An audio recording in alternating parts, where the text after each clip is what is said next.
Welcome back, ladies and gentlemen, to another episode of the Chasing Tails Outdoor Podcast. We are doing this one a little different, and we'll get into the specifics of that in just a second. But welcome to the show. If you are just now finding us, we are thrilled to have you here. My name is Walt. His name is Chase, and each week we bring you a podcast with one simple goal, and that is to motivate you to get outside and do more. And today's podcast is going to hopefully do that. We're testing something out. We've been kind of slowly rolling this out the past couple of weeks, where we've been doing video podcasts that are going to start getting posted to the YouTube channel, and you guys get to either watch the format, or you can listen to the format, or you can do both if you wanted to. And what this gives us the ability to do is talk about products, talk about videos, talk about those kind of things, and then you can actually see it. So I'm excited about this. We're going to have guests show up, do all kinds of fun things. This one we are streaming live on Instagram to bring you guys the ability to interact with us specifically, which I think is going to be a fun thing, because maybe if this goes well, we're going to roll these out on like a once a month basis, where me and Chase get on here, kind of BS with you guys and have a good time doing it. So before we get to that, we need to talk about a little bit of business. We have partnered with two amazing turkey call companies to do a spring giveaway that we're going to be doing at the end of this month. March 1st, we're going to draw the winner, and we're going to be giving away a two-tiered giveaway. We're going to do a two-tiered giveaway, and tier one is going to win a Stevens 301 20 gauge shotgun, and they're going to win a prize package from Lyford Custom Calls. Now, I don't have for this video Lyford's custom call specifically. This is my personal call that he made me, and I think it's fantastic. And next week, he and I are going to do a live podcast, and we will talk all about it. You guys will get to see everything that he's offering, but just phenomenal turkey calls. I've got a couple here by Honeycomb Custom, which will be our tier 2 giveaway. We're going to give away 2-pot calls from Honeycomb Custom. This is an aluminum here that he has.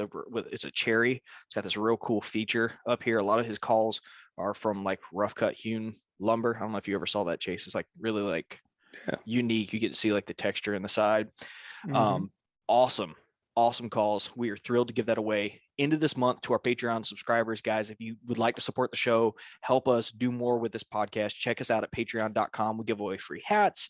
We give away free stickers. You get discount prices on merch and t-shirts as we roll those out. We've got some cool ones coming, and you can also get added to our Marco Polo group and our Discord group, which are just two more ways to interact with a highly concentrated group of guys that have awesome skill sets. So huge shout out to Lyford Custom Calls and Honeycomb Custom Calls. Go give them some love, because they're helping us bring you guys more content, more value, and they're awesome guys. I've gotten to know both of them individually, and I have a blast. So with that, Chase, dude, what's up in your world, man? Well, today, oddly enough, I went and pulled about 8 trail cameras that I've had out since early December. They've been sitting since early December. I have not checked the SD cards on them yet. I wanted to get out there basically to see what battery life was like on all of the cameras. All of them had taken quite a few pictures, so I'm looking forward to checking those trail cams for next year. I mean, everybody knows when you let your camera soak, it's more of a intel for the next season, and I really enjoy running trail cameras. That's one of my things. I like to go back and look at the past history on my trail cams and try to see if I can figure out a pattern on certain deer. That always seems to be new deer that kind of show up towards the end of the season for me anyways. And I'm just trying to see if that pattern's has continued from the year prior to this year, and maybe for next year. I also, on the way home, a deer ran into my truck on the way home. I saw a bunch of deer while I was out getting the trail cams. All of them still had their antlers. All the ones that I saw, the bucks that I saw, they still had their antlers. They hadn't dropped yet. I've seen a few on trail cam that have dropped like one side so far, but luckily enough, it hit my back tire and the deer, it kind of just stunned the deer for a second and ended up running off. So I don't even know what happened to the deer. It was one of those things where I'm just driving, all of a sudden it just boom, hits your peripheral real quick. And I was like, I just put a a new motor in my truck, and I am going, oh gosh, now I'm gonna have to get body work done to my truck. And luckily enough, it had hit the tire and didn't do any damage to the truck. So that's what's going on as Hell far as yeah. hunting wise. I'm trying to kind of get ramped up for turkey season. I did buy some cheap. Hey Chase, real quick, hop on Instagram so that they can hear you too. Okay, I sent you an invite. all right. I did buy some cheap loads to get my turkey gun sighted in because I don't want to be shooting $8 rounds to sight it in. So I did buy some cheap loads for that. Well, So I'm hoping to get that taken care of, and then soon it'll be turkey scouting. Is that the one you bought last year, like at the tail end of the season? Hold on, let me turn this down. What's that? The shotgun. No, I had the shotgun. I put a red dot sight on it. Okay. And then in preparation for this last hunt, I tried to sight in some different ammo with it, and it didn't work, and it's off again. So it's back to square one on getting it sighted back in. Well, I had a similar experience last year. So my Maverick 88 like shot historically low in all of the 2020 season. I just aimed really high and Right. it got it to work, but I bought some shims for my Maverick 88. And so for anybody who's wondering right now, if you have a Mossberg 500, a 535, and a Maverick 88, the parts are darn near interchangeable with the exception of the barrel with the 535 and the other two, but they make a shim kit that goes on all of those, and I think the 835 as well. And my point of impact was like stupid low, and so I put in the 1/8 inch shim, and it brought that thing up to like dead on accurate. I'm actually considering taking the fiber optic off there as well and just using the bead. Have you ever had any issue like missing with the bead? No, Yeah. not on that gun. It was just something that I wanted to try last season. I did shoot a bird with it about 38, 40 yards with that gun. But it was just something I wanted to try. I always wanted to try is a red dot. I'd never had any issues with that gun. I was actually trying to put it on a different gun. I got And you. it turned out that I guess where you put the mounts or whatever for the red dot, the Picatinny rail, it wasn't made of metal. I got you. So they wouldn't tap it for me. The guy's like, it's just going to end up coming out. And so I just put it on a different gun. Well, we've got Brett and Cole Fleeman causing all kinds of problems in the Instagram group on the Instagram live. That's awesome. Well, man, we got a huge group in here today, man. There's a pile of people pulling in here. Oh my gosh. Yeah. Yeah. So I guess we'll open this up to you guys. Let us know where you're tuning in from. We'll have you on there. So many things I want to say here. Say them, Adrian. Say them. I'll screenshot them, send them to your employer. Oh man, that's awesome, dude. Well, turkey season. We're gonna have Ray on next week. I think he just jumped on. I think I just saw that. Ray Martin. Go follow him if you haven't. Guy just gets it done in Florida nonstop, and some of the like places you don't think about, like getting it done with deer and turkey. He hammers them. So I got to follow up with him on tomorrow next week's dates. But turkey season's getting here, man. Like it's rapidly approaching. The deer season for me wound down in like the third week of January, and I've been sitting here like, oh, I've got all this time, and I started an accounting business, and a lot of people don't know that, but I started a tax business, trying to get my own self-employment thing going, and a month of what I thought was going to be good prep. Now I am busy doing tax returns every day and bookkeeping and hopefully building for the future, but there's not going to be a whole lot of deer prep, postseason deer prep happening for me, which is a good thing. It seems like though it'd be harder to turkey hunt for tax prep unless you're just doing big businesses and stuff like that. I mean, that's kind of the the direction I want to go with it. So my emphasis is personal tax return and small business tax returns. So my business, for anybody who's interested, who's listening, is Maverick Accounting Solutions. It's on Facebook. You can find it pretty easy, or mavericktaxhelp.com. But my passion is for small businesses. I helped my mom with her rental business as she got it up and going, and I saw like a lot of the issues that she was facing. And it occurred to me that there's probably a lot of other people who are facing similar issues. And especially in those early years, it's difficult finding people who are willing to help you, because sometimes it's more work than the money's worth it to them once they hit a certain size of their firm. So my hope on this is that my previous experience as a tax accountant, fresh out of college, was no one wanted to talk about taxes before 10 a.m. So I'm banking on the fact that when I do go self-employed, if it ever comes to that, if I go self-employed fully, that I'll have till 10 a.m. 7 days a week, and I won't have evening hunts anymore. But maybe during tax season, I get to hunt more because I've got those mornings. So I don't know. We'll see what happens.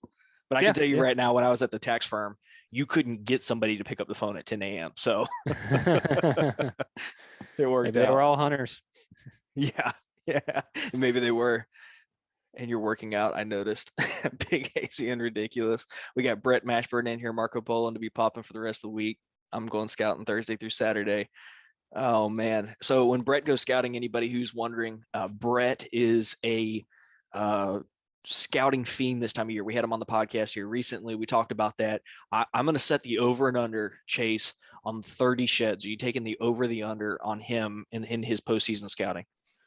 I am going to take the under. The under. Oh, wow. And the only reason I'm going to go under is I don't know if the area is going to be burned this year. Seemed like he did a lot of damage after a burn. So if he can give us some input on here, if those areas, certain areas, are going to be burned this year, I'd potentially take the over. But if they're not, I'm going to take the under. That makes sense. Yeah, that's good logic. I didn't think about that, because you're right. He was scouting a bunch of fresh burns, and that makes it easy.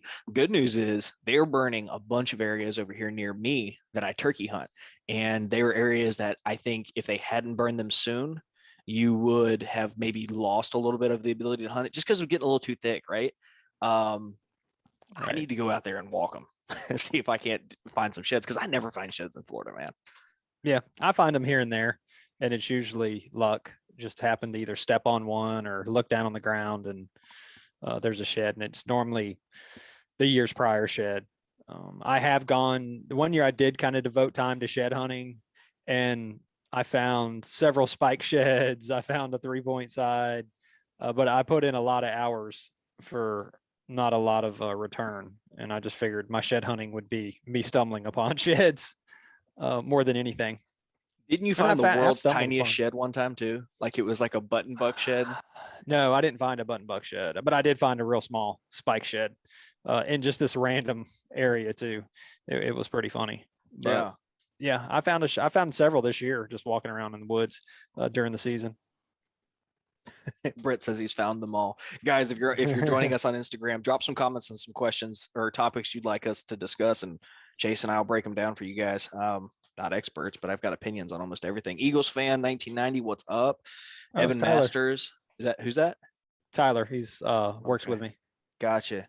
So he's a millennial that's an Eagles fan, I guess. So we can work with that. Tim McCarty, what's up? Ray Martin, thanks for joining us, buddy.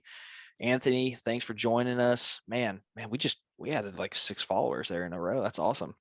Evan Masters says that he'll adjust. I'll baby your shims. Okay.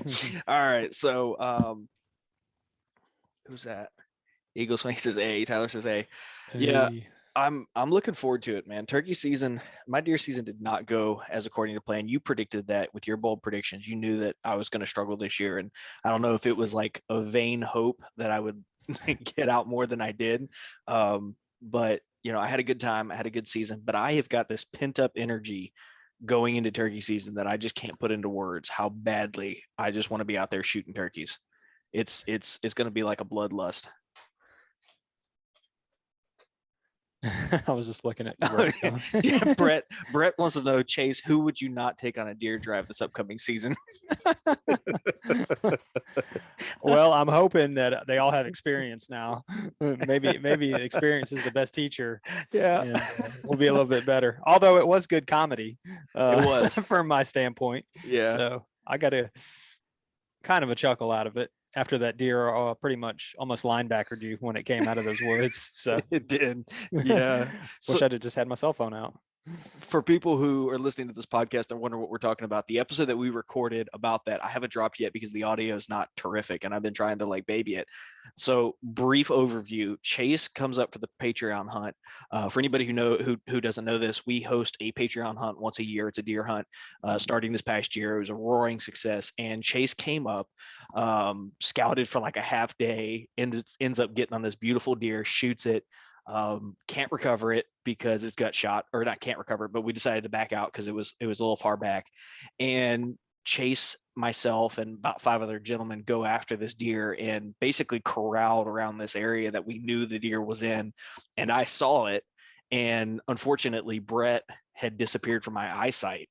And I had, I'm not going to shoot into brush where I don't know where Brett is, but I see the deer. He's walking. I had a clear shot. About the time the deer leaves the area where I can get a shot, out pops Brett, and I made the fatal mistake of just inching further and further in, when in reality, maybe Brett should have gone in there and kind of busted the deer out towards me. And that joker blew out from me like 20 feet away and almost just crushed me as it ran up the hill. I thought Ron was going to shoot me. Yeah, he pretty much did. So yeah. Luckily, we recovered the deer the next day. I have my good bloodhounds with me on that trip, as Brandon's referring to. That's on right. here.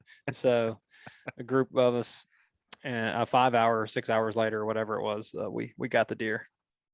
Yeah. No, that was.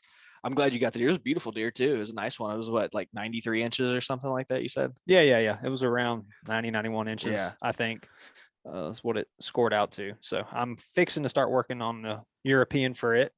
I've got an idea for the European. I'm not going to white skull it. Okay. I'm thinking I'm going to, and I talked to Brandon about this. I'm going to paint it black, and then I'm going to have the Chase and Tail CT on the center of the skull to kind of for that hunt. So to be always a memory of the Patreon hunt. So that's my goal with it, is to do something creative with it. So when I walk into my Wall of Fame room that I got, I'll be able to look at that, and it'll always be like, yep, that was the Patreon hunt, and just all the memories from that. There's a ton of memories from that deer.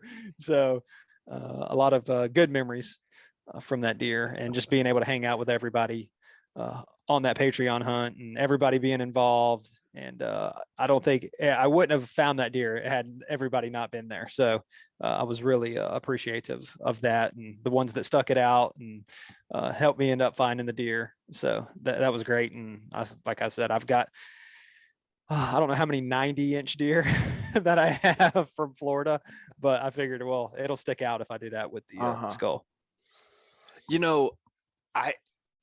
I'm going to talk about this a little bit. I was thinking about, not because it'd be redundant, but we haven't dropped that episode yet.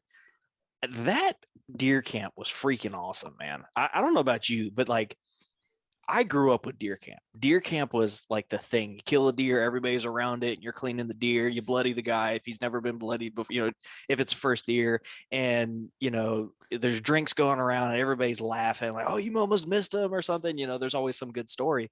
And I missed that camaraderie. But that group, we had like 21 dudes who had never met each other before, all descend on one WMA for 4 days. We had a big meal. We had a good time. Dude, I swear it was nonstop laughter. I thought I really thought that first night, or that Friday night, they were going to kick us out of the camp because we were making so much noise. Oh, yeah. Yeah, it was great. Like I said, we got to meet a lot of the guys. We see quite a few of those on the Marco Polo group that we got. Which is always interesting, and just to meet those guys, like I said, and some of them in person, they're probably more enthusiastic in person maybe than they come out on Marco Polo or whatever. That was good to see. It was good to meet them all. Good to hear all of the deer stories. I mean, because when you get everybody together, everybody's got deer stories that they tell, and I got to listen to a ton of different deer stories, get to find out what's going on in everybody's season, kind of on a person-to-person basis. And I had a lot of fun with that for sure. And it was that was probably I mean, I've had some deer camp with some people before, just not to that level. And I didn't grow up hunting, as everybody knows. So I didn't experience any of that as a kid. I didn't start hunting until I think I was 23, probably 22, 23. Actually started deer hunting around that age. I know I still look 22, 23, but that's when I started hunting. So I didn't get any of that as a kid. Yeah, it was really cool. And a pile of deer died. Like, so not everybody hunted the same place. A lot of people spread out to a bunch of different WMAs, but I think was it 6 or 7 deer died?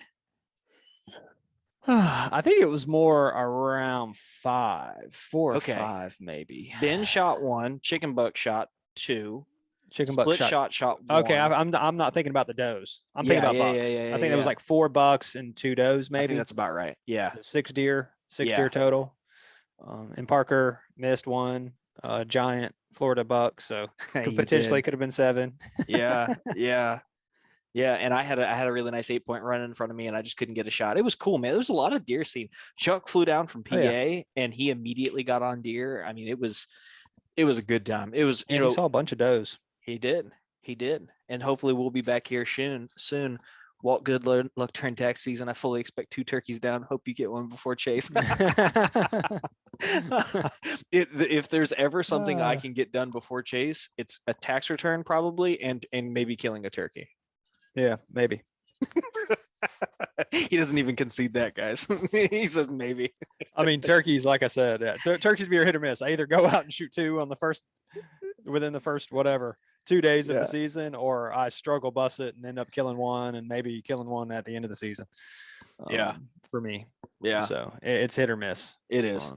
Turkey's got to be willing to die. I mean, maybe that's a good topic for us to talk about, is maybe some of these guys, the Patreon group is comprised primarily of deer hunters. We've introduced several new guys to turkey hunting. Ron, Brett, Ben, I think, isn't much of a turkey hunter. He's getting involved. And so what if we hit a high level overview? Because no one's dropped any killer questions yet. So if you guys have a question, drop a question below if you've got one. We'll gladly we'll talk about it. But Chase, if the birds don't want to play, go get breakfast. Well, I mean, that's a great jumping off point, because realistically, my favorite thing to say is a turkey's got to be willing to die. And you do not have to be a good caller or a good turkey hunter. If you have a turkey who's determined to go find that hen and he's just in that mood, you can dang near do everything to mess it up and still kill that bird sometimes. Yeah, totally agree. I mean, you can tell sometimes on how fired up a bird is, especially when they're gobbling at pretty much every noise in the woods, whatever it is, car door slamming, somebody hammering away, whatever, anything in the woods. I mean, hawk, peacock, whatever. I mean, whatever they're firing off like crazy like that, and they're super hot. Generally, though, it seems like the ones that are willing to die are coming in quick. So as soon as they hear that hen call, no matter what hen call you give them, they're right on top of you within 30 seconds, a minute. It just happens super quick like that. The ones that are really willing to die. Other ones you may have to work for a while, probably because they have some hens. The hens are they've kind of meandered off. But there are definitely some birds that at times are definitely ready for that kamikaze mission, so to speak. Yeah. Well, I've got mine on the wall right here. I killed it 3/23/20. I had a little plaque made for it and everything. And that bird, when I look back on it, I did absolutely everything wrong. I'm across the board wrong. First off, I had my diaphragm call upside down. So I was squawking, in the words of Colonel Tom Kelly, I was squawking like a crow raping a hawk raping a turkey or whatever. Anyways, I butchered that, but squawking terribly. I got the call upside down, making all kinds of terrible noise. The sun's already up. He's still on the roost, and I'm still creeping in closer, because on every podcast I've ever heard, it's get inside his bubble, get inside his bubble, get as close as you can. And I'm way too close to this bird. The bird should have seen me. There was like this little Right. wall of brush that I think kept me obscured. And that bird flew down. I heard him fly down. He walked right to me, stepped through that little brush pile, and obviously I shot him at 25 yards. But like that's a quintessential example of that bird was just ready to die. It was his day. He had decided he was fired up, and I did everything wrong besides move. And I had a tree, my backdrop chase, wide open understory. My back is to a tree like this big, so like my silhouette is like sitting right there in the open. I should Oh have yeah, never killed that bird ever. but you did. But So, I did. I did. but you did. Looks like we got a couple of We questions. do, yeah. Do you bow hunt turkeys or shotgun, and why? Chase, why don't you start us off on that one? A shotgun, 100%. I just like we've heard people come on the podcast and say, I've said it. I just feel like the shotgun is made for the turkey. I don't. I've kind of floated around the idea every now and then of taking a bow, but a lot of sometimes it just seems like they're even hard to kill with a shotgun, much less a bow getting drawn back on them. I mean, maybe if I had a ground blind set up or something like that, but I mean, to me, there's just something about hearing that gun go off and the turkey flopping all over the place, as opposed to shooting it with a bow and then it run off and you have to maybe make a recovery on it. And I do understand that they have the what are those heads? The ones that decapitate the turkeys. Yeah. Those heads too. God, what are those things called? I can't remember what they're called right this second, but yeah, I just enjoy using the shotgun. Mm-hmm. Yeah, my turkey hunting mentor, I was asking him, I'm getting all fired up. He gives me a copy of Tom Kelly's The 10th Legion, best book ever written. Period. End of story. It's just amazing. In fact, I read that book before turkey season, and the book had me so fired up for turkey season, it was all over.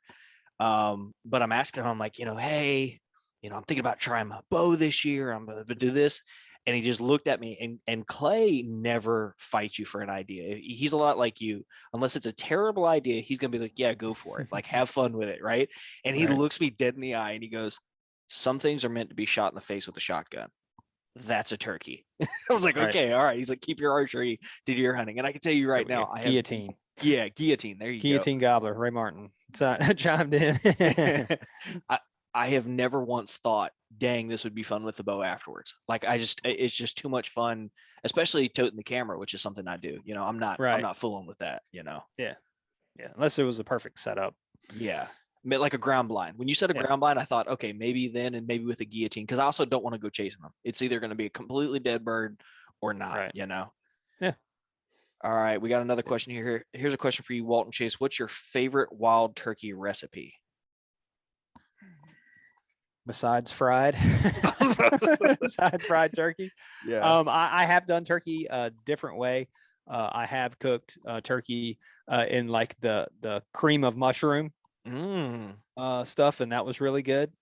Like as a pasta dish or like a kind of, it's like cream of mushroom, like the Campbell's cream of mushroom. You put the turkey in there, you cook it in the cream of mushroom, and you put it over rice, whatever vegetable you got, and you kind of got that as your gravy or whatever. You just kind of got to be careful not to overcook it. You kind of got to watch the temperature and everything to where it stays moist. But I mean, it's hard to beat the fried turkey to me. When I shot my first turkey, we went and got panko breadcrumbs, buttermilk, and we fried it. And it was Parmesan panko breadcrumbs, and we fried it. And my wife's face lit up like I told her I was buying her a new car.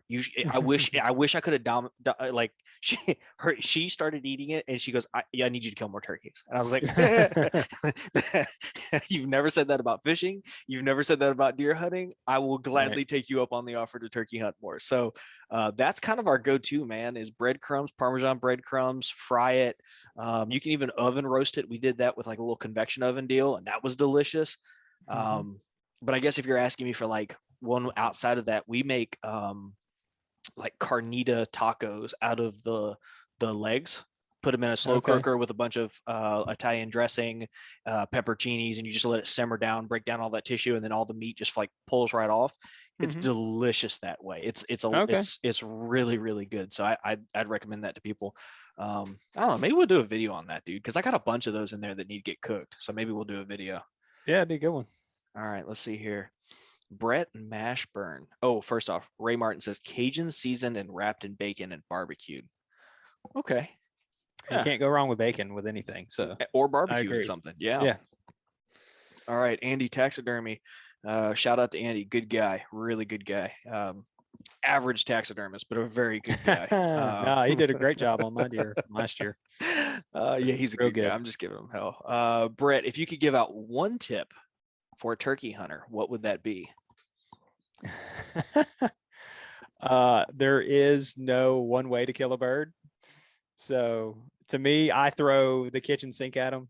So and I'm not somebody that I'm not as patient turkey hunting, I would say. So I'm not the kind that's going to sit there all day and wait in an area. So I've been known to belly crawl hundreds of yards for turkeys. I've sprinted after turkeys. I don't necessarily recommend that and shot them. But yeah, I mean, there's no one way, and like I said, it just depends on the day. I mean, for me, it's like one day I'm giving them this, and they're fired up as all get out, and the next day they're not even responding to that. So Right. just kind of keep that in mind. There's no one way Be to kill a flexible. turkey. Yeah. Yep. Yeah. Okay, this is going to get us off track, but I'll get us back on quickly. Didn't you kill a turkey in like a blue shirt and blue jeans in the middle of a road one time, like standing up? Yes. With my Okay. Jason Tails hat on. Yeah. Yeah. The I blue did. chasing tails. I was driving during turkey season. I was driving a road, and as I made this corner, I saw a gobbler. He's by himself. It was kind of his strut zone area. Anyways, I was just Yeah. going to check for tracks in that area to see if he had been strutting along that road, because he would always kind of strut there mid morning, sometimes in the afternoon. He just happened to be there. He kind of hightails it, immediately stop the truck, get out, grab my shotgun, make the turn, and I can see him. He's still running away from me. And I just kneel down, and I didn't think about it till afterwards. So I have on a black, just solid black shirt. I had the chasing tails, the gray hat, and the blue chasing tails. And I got down kind of like how a catcher is in a stance, basically. I just got down like that with my gun. And he turns around. He just happened to turn around and look at me, and he stops, and he does a 180 and then starts beelining it straight towards me. And his head is getting wider and wider as it's coming toward it. I was like, what is this turkey? I was like, there's no way he's going to keep coming. No way he's going to keep coming. And finally, I'm just like, this is going to have to be a kill on self-defense, because I think I finally threw the gun up and shot him like at 10 yards. Yeah. Coming in. And when I was thinking about it, I was like, I was kind of set up like a turkey would be, kind of strutting in that area. How I had my arms out, I had the black shirt on. It's not very, I would never do that on public land. This was on private. So I don't think I'd ever wear black on public land during turkey season, and a gray hat. Like, it was that's just happened to be what I had on at the time. And I wasn't worried about any other hunters at the time, and there was no calling. Zero calling. It was, like I said, almost kind of like what they do, reaping or whatever type deal, where he thought he's like, all of a sudden he got to where, oh, who's that in my territory? And he came a charging for sure. I shot it in self-defense. Brett says chase is an exception to hunting rules. And that's just like the epitome of it right there. Yeah, that's true. I think if I had to give somebody a piece of advice, it's fluctuated over the years. I think if you'd asked me this like the beginning of the end of 2020 season, I would have said one thing. 2021 season, I would have said something else. I think Joey Bell in our Patreon group said something that I feel like is real. It resonates with me. And that is, when you set up on a bird for the first time, you strike the bird, you think he's coming, and you're trying to set up, you have more time than you think. Time like slows down in that moment. You've got a couple minutes to make a decision. And I think I would advise people to take that time to truly find good cover and try and put something in between you and that bird to where he can't see where you are until he's within range. Like, take that moment and truly assess the situation, because if you make a bad setup or if you rush it, you're not going to kill the bird anyways, most likely. And so settle down, because it's hard, because he's high. He's he's just hammering on that roost, or hammering coming through the bottom, and it's just echoing. It's really hard. You get excited, but take a moment, take a deep breath, and make sure you pick a good spot. You've got more time than you think. That's shout out to Joey. That's an incredible piece of advice. I think you and I hunt turkeys the same way. If they're not talking, or if they're not committed, I'm not patient. I'm there to play a game. I'm there to kill a turkey. I want a certain dynamic, and if he's not playing the game, I'm out anyway. So Yeah, that's how I am with turkey hunting yeah, I'm not deer hunting turkeys. I can't. for the most part. I can't do it. For the most part. You should have him on a turkey podcast. I don't know who Brett's talking about there, but we're gonna have a lot of people on the turkey podcast. Yeah. Yeah, we're gonna have quite a few. Ray Martin, grounded turkey vest is going to come on the show. We're going to talk to him. Oh, yeah. He tears it up. Yeah, guys, if you got any questions, drop a question below, and we will address it on the podcast. For anybody who's just joining us here, we're kind of doing a semi-live thing where we're going to jump on Instagram, interact with you guys. If you like this format, if it's interesting to you, then we'll continue to do this pretty routinely. Oh, he says have Joey Bell on the podcast. I've got an idea for Joey Bell on the podcast, and it has a lot to do with today's topic on Patreon in the Marco Polo group. Chase, that place gets a little too busy for you, so I'll update you.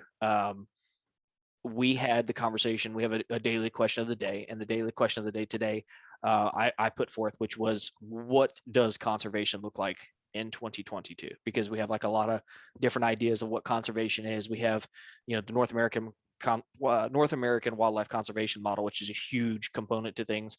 But in the 20th century, it was putting animals back on the landscape.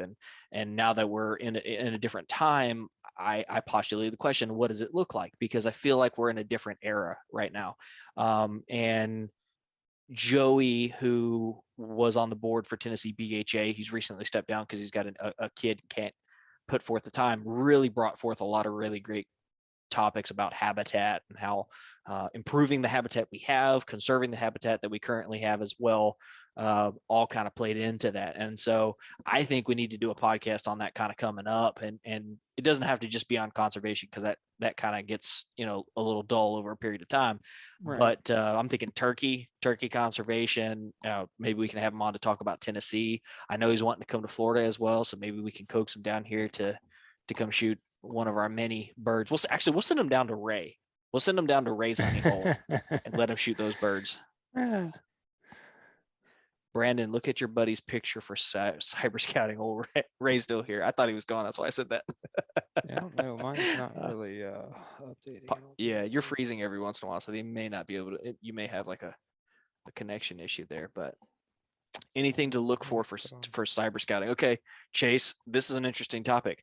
You don't believe really in cyber scouting very much. We have contrasting. It's not that I don't believe in it. I think that there is a place for cyber scouting. I like to cyber scout a lot for property lines. Okay. And any little bit of nuances and stuff that I think I can find. I think that a lot of the terrain I hunt is kind of monotonous, and a lot of it's the same. Mm-hmm. So I don't spend as much time cyber scouting as everyone else. I do feel like it has helped me on my out-of-state trips. Okay. More than it has helped me in Florida. That makes sense. I think that prior to Spartan Forge launching, shameless plug, you guys should check out Spartan Forge. Use the promo code is it Chasing Tails 10? For which one? Spartan Forge. Oh, Spartan Forge. It might be. I think it is Chasing Tails 10. I think it's Chasing Tails 10. All caps or all lowercase. Either way, should get you a discount there. But before Spartan Forge came out, I feel like I wasted a lot of time with cyber scouting, because there just isn't a whole lot you can ascertain from some of these areas. But they've got, and I use this to roaring success this year on that December hunt that I went on that got turned into a debacle. But they have the different maps on there. So they've got your like summertime map, and then they have a fall map that is mainly used for identifying when agriculture has actually been pulled out of fields so that you can use it for part of your scouting. But excuse me, but the big benefit is that trees that lose their leaves start to show different colors. And so when I was looking at some of these huge swamps and I put that fall filter on there, all of a sudden a totally green canopy that was very difficult to ascertain what was there, all of a sudden you have these pockets of trees that suddenly are like changing colors, and you start to see a difference in habitat that runs through there. And I was able to identify some really cool pinch points inside the swamp. At least I speculated ahead of time. And as I flip through those layers and I go through that swamp and I flip back and forth and I'm panning through, it was really clear that in all of this monotony, there were only a couple spots that actually had a diverse, like a change in the habitat structure. And when I went there and put boots on the ground, it was there was no one there because it didn't look good from both the road and from any other map. I'm not going to name names, but all of the mapping softwares that you had, if you didn't have this fall layer, you didn't see this, but it also didn't look good. And when I went in there, loaded with deer sign. In fact, I'm trying to get back up there sometime soon just to put a camera up because I want to see what's using the area, because I had a really nice 6-point come through. I had a big 8-point come through a couple hours before that. It was rutting activity in there, bedding activity in there. It was remarkable. It was the den. I was right there where I needed to be. So e-scouting for me, my tip is going to be towards swamps. If you have an area that has a monoculture of hardwoods, check out those Spartan Forge apps or maps, because you can flop back and forth and sometimes see something that kind of concentrates your effort before you even get there. Figure to throw that out there. It works out. Yeah. But I definitely think Ray Martin's got the nail on the head. You definitely look at your buddy's pictures whenever you're cyber scouting. It works 9 times out of 10. It works 50% of the time. So yeah, well, I kind of thought I'd have more to say, but I really don't, man. You got anything on your chest you want to talk about? Anything coming down the pipe about the podcast you want to share? About the podcast, maybe some stuff about the website. Yeah, not a lot of people know about our website. We hadn't really advertised it a ton, I don't believe. We do actually have a website. So I'm probably going to start putting up, well, I guess they may know from the shirts.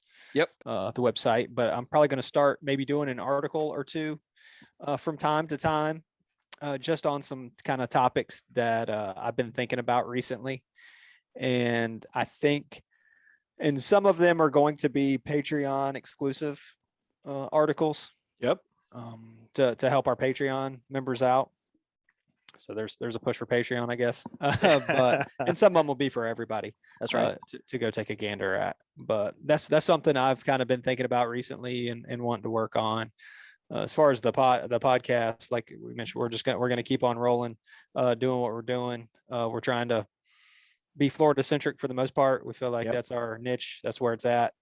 And it's where we may incorporate some other stuff from time to time, but I think we're going to continue rolling on that train. Yeah. So I'm with you on that. I think the podcast format's going to stay probably about the same. I think we're going to see more of these video podcasts because it's really, it's nice to be able to like see you, right? Like, and to know when you have something to say, right? Because I dominate conversations. It is what it is. But like, turkey calls, if we wanted to talk about turkey calls, if we wanted to do a gear dump video, right? What's in our packs, what's our camera setup, all this different stuff. It's easier to convey that here.